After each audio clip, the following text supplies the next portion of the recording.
Everyone, आज के इस वीडियो में इंडियन आर्मी के पेपर में पूछे गए 30 महत्वपूर्ण जीके जीएस का प्रश्न जानेंगे। आप लोगों को पेन और कॉपी लेकर बैठ जाना है। जो प्रश्न आपको आता रहेगा उसका तो रिवीजन हो जाएगा और जो प्रश्न नहीं आता रहेगा उसको ईमानदारी पूर्वक से अपने कॉपी में लिख लेना है, क्योंकि ये 30 के 30 प्रश्न हाईलाइटेड है, पहले इंडियन आर्मी के पेपर में पूछे जा चुके हैं और आने वाले समय में अग्निवीर के पेपर में भी पूछे जाएंगे। इसलिए आप लोग को सीरियस होकर पढ़ाई करना है। अभी अग्निवीर जीडी का एडमिट कार्ड निकलना शुरू हो गया है। 5 तारीख से 8 तारीख तक सभी लोगों का एडमिट कार्ड निकल जाएगा। देखो, ऐसा नहीं है कि एक ही दिन में सभी लोगों का एडमिट कार्ड निकल जाएगा। अभी तक जिसका एडमिट कार्ड नहीं निकल पाया होगा उन लोगों को टेंशन लेने की जरूरत नहीं है। अभी 8 तारीख तक डेट है, 8 तारीख तक सभी लोगों का एडमिट कार्ड निकल जाएगा। मैं नीलेश ब्लॉग वाले चैनल पर सारी चीजें मतलब स्टेप बाय स्टेप बता दूंगा और लाइव दिखा दूंगा, जिससे आप लोग अपना एडमिट कार्ड आसानी से निकाल लोगे, थोड़ा सा भी कंफ्यूजन नहीं होगा। तो अभी अपने क्वेश्चन की तरफ बढ़ते हैं। मैं आप लोगों से सिर्फ इतना ही कहूंगा कि अभी आप लोगों के पास ज्यादा टाइम नहीं बचा है। आप लोग सीरियस होकर पढ़ाई करो, ज्यादा से ज्यादा प्रैक्टिस सेट लगाओ। भाई, अभी तक अगर आपका कोर्स नहीं पूरा हो पाया है ना, तो अब नहीं पूरा हो पाएगा। मैं आप लोगों को शुरू से ही मैथ इसलिए नहीं पढ़ा रहा था क्योंकि मैं इधर उधर का पढ़ाता, आप लोगों को जैसे जीरो लेवल से नहीं पढ़ा पाता, और मैं सोच रहा था कि आपको बेसिक लेवल से पढ़ाऊं और पूरा का पूरा जैसे चैप्टर वाइज पढ़ाऊं, लेकिन टाइम नहीं बचा था। अब तो सिर्फ जीके जीएस का प्रश्न देखेंगे। रोज सुबह 7:30 बजे 30 को मोस्ट इंपोर्टेंट जीके जीएस का प्रश्न आएगा।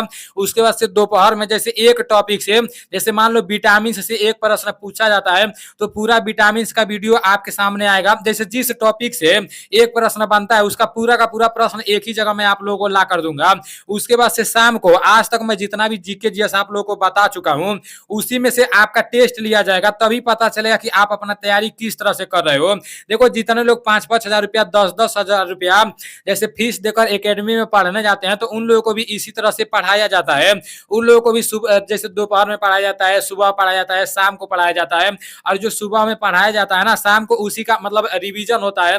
तो उसी तरह से मैं भी आप लोगों को कराऊंगा जब तक पेपर नहीं हो जाता है तब तक। और देखो, 17 तारीख से पेपर चालू है ना, तो मैं आप लोगों को अभी अपना मोबाइल नंबर दे दूंगा। अभी तो नहीं दूंगा, जैसे 12-13 तारीख को मैं आप लोगों को अपना मोबाइल नंबर दे दूंगा। आप सभी लोगों को हमारा मोबाइल नंबर अपने मोबाइल में जैसे सेव कर लेना है, और मैं भी आप लोगों का नंबर सेव कर लूंगा। और आप लोगों का जहां भी सेंटर पड़ेगा, मतलब जो भी प्रश्न आपके पेपर में पूछा जाएगा ना, तो उसको आप लोग मेरे व्हाट्सएप पर भेज देना। जिससे पता है क्या होगा, मान लो आपका पेपर 17 तारीख को रहेगा, किसी भाई का पेपर 18 तारीख को रहेगा, तो 17 तारीख को जितना भी प्रश्न मुझे मिला रहेगा, जिस टाइप का प्रश्न मुझे मिला रहेगा, तो वो पूरा का पूरा प्रश्न मैं अगले बंदे को दे दूंगा, तो इसको मदद मिल जाएगा। अब 18 तारीख वाले भाई जब पेपर देने जाएंगे तो इन लोगों को जो प्रश्न मिलेगा, मतलब वो 19 तारीख वाले भाइयों को मैं प्रश्न दे दूंगा, तो इससे हम सभी लोगों का मदद मिलेगा। इसलिए आप सभी लोगों को मेरा मोबाइल नंबर का इंतजार करना है, ठीक है ना। अभी मैं इसलिए नहीं दे रहा हूँ, कुछ प्रॉब्लम है, मैं बाद में बता दूंगा, ठीक है ना। अभी अपने प्रश्न की तरफ चलते हैं। सबसे पहले सामान्य ज्ञान के 15 प्रश्न देख लेते हैं, उसके बाद से सामान्य विज्ञान के 15 प्रश्न देखेंगे। सामान्य ज्ञान का पहला प्रश्न है, वाईफाई का पूरा नाम क्या होता है। आपके सामने 4 ऑप्शन है, वायरलेस फिडिलिटी, वायरलेस फीडेट और वायर फिडेलिटी, वायरलेस फायर्स। इसका राइट आंसर वायरलेस फिडेलिटी होगा। देखो, हम सभी लोग वाईफाई चिल्लाते रहते हैं, लेकिन इसका फुल फॉर्म होता है वायरलेस फिडेलिटी। आप लोग अपने दिमाग में सेट कर लेना। नेक्स्ट प्रश्न है, भारत ग्रांड ओल्ड मैन के नाम से किसे जाना जाता है। आपके सामने 4 ऑप्शन है, सी राजगोपालाचारी, लाला लाजपत राय, दादा भाई नौरोजी और खान अब्दुल गफ्फार खान। ये प्रश्न मैं आप लोगों को करा चुका हूं। इसका राइट आंसर दादा भाई नौरोजी होगा। Dadabhai Naoroji is right answer. Bharat grand old man के नाम से किसे जाना जाता है, दादा भाई नौरोजी को जाना जाता है। प्रश्न है, निम्न में से राज्यसभा की अध्यक्षता कौन करता है। आपके सामने 4 ऑप्शन है, राष्ट्रपति, प्रधानमंत्री, उपराष्ट्रपति, राज्यपाल। इसका राइट आंसर उपराष्ट्रपति होगा। उपराष्ट्रपति इज राइट आंसर। नेक्स्ट प्रश्न है, भारत की सबसे बड़ी पेट्रोलियम रिफाइनरी कहाँ स्थित है। आपके सामने 4 ऑप्शन है, डिगबोई, मुंबई, जामनगर और विशाखापट्टनम। इसका राइट आंसर जामनगर होगा। Jamnagar is right answer. आप लोग प्रश्न को समझने का कोशिश करना। प्रश्न में बोला गया है भारत की सबसे बड़ी पेट्रोलियम रिफाइनरी कहाँ स्थित है, तो ये जामनगर में है। यहाँ पर पेट्रोलियम दिया है ना, तो कुछ लोग सोचेंगे कि तेल के बारे में बोला जा रहा है तो डिगबोई पर तुरंत ट्रिक मार देंगे, लेकिन ऐसा गलती आप लोगों को नहीं करना है, प्रश्न को समझने का कोशिश करना है। नेक्स्ट प्रश्न है, महात्मा गांधी द्वारा प्रकाशित की गई पत्रिका का नाम क्या था? आपके सामने चार ऑप्शन है, यंग इंडिया, स्वतंत्र केसरी और इंडिया मिरर, इनमें से कोई नहीं। इसका राइट आंसर यंग इंडिया होगा, young India is right answer. Next प्रश्न है, आर्य भारत में कहां से आए? आप लोग देखना, यहाँ प्रश्न में बोला जा रहा है आर्य भारत में कहां से आए। आपके सामने चार ऑप्शन है, अंटार्कटिका और नीचे दिया है पूर्वी यूरोप, उत्तरी अमेरिका, मध्य एशिया। इसका राइट आंसर मध्य एशिया होगा, मध्य एशिया इज राइट आंसर। प्रश्न है, सबसे पुराना वेद कौन सा माना जाता है? आपके सामने चार ऑप्शन है, ऋग्वेद, सामवेद, यजुर्वेद, अर्थवेद। ये प्रश्न भी मैं आप लोगों को कई बार करा चुका हूं, कई बार बता चुका हूं।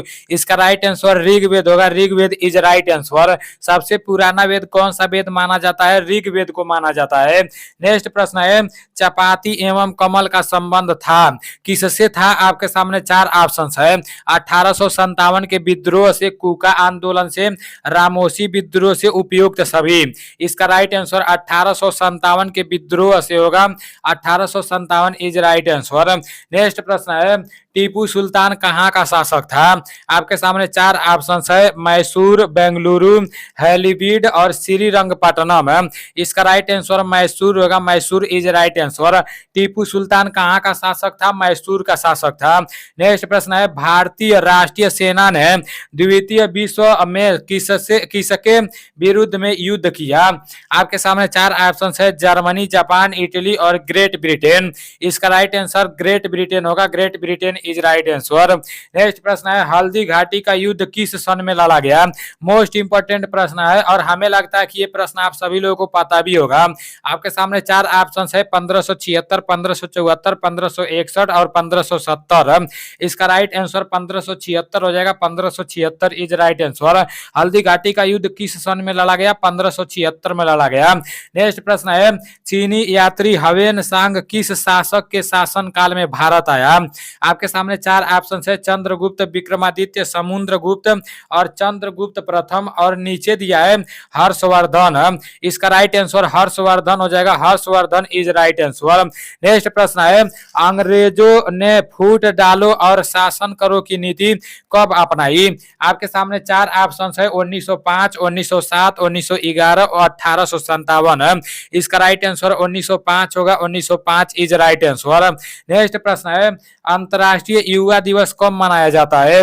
आपके सामने चार ऑप्शन है, 12 जनवरी, 12 अगस्त, 12 अक्टूबर और 12 सितंबर। इसका राइट आंसर 12 अगस्त हो जाएगा। ये मैं आप लोग को बहुत अच्छे से बताया था।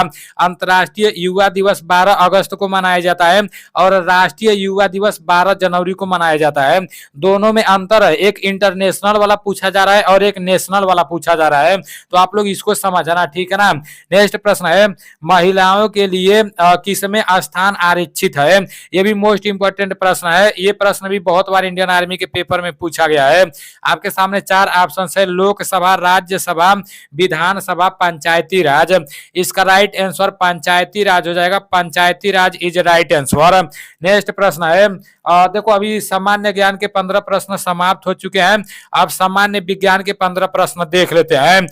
सामान्य विज्ञान के पहला प्रश्न है, रुधिर एक उत्तक है, तो इसका राइट आंसर क्या होगा? आपके सामने चार ऑप्शन है, तंत्रिका उत्तक, एपिथेलियम्पिक उत्तक और संयोजी उत्तक, मांसपेशिक उत्तक। इसका राइट आंसर संयोजी उत्तक हो जाएगा, संयोजी उत्तक इज राइट आंसर।